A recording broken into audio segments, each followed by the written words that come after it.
নমস্কার বন্ধু, আমি Malay Mukhopadhyay, confederation of state government এমপ্লয়িজের সাধারণ সম্পাদক এবং আমার পাশে মাননীয় শ্যামল কুমার মিত্র মহাশয়, আমাদের কনফেডারেশনের সভাপতি।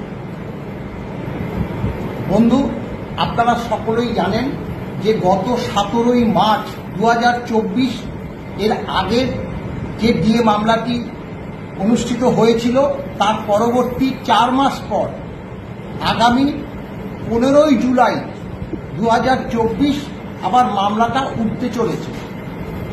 অনেক কর্মচারী বন্ধু আমাদের কাছে ফোন করে হোয়াটসঅ্যাপ বা মেসেঞ্জারে কবে মামলাটা আছে সেই বার্তাটা জানতে চাইছেন এবং আমরা যথাসম্ভব তার উত্তর দিচ্ছি, কিন্তু অনেক ক্ষেত্রে সেগুলো দৃষ্টিগোচর না হওয়াতে অনেকের কাছে উত্তর পৌঁছাচ্ছে না। হয়তো তারা ভাবতে পারেন যে হয়তো আমরা তাদেরকে ইগনোর করছি, কিন্তু না, আমাদের সেই ইগনোরের কোনো মনোভাব নেই।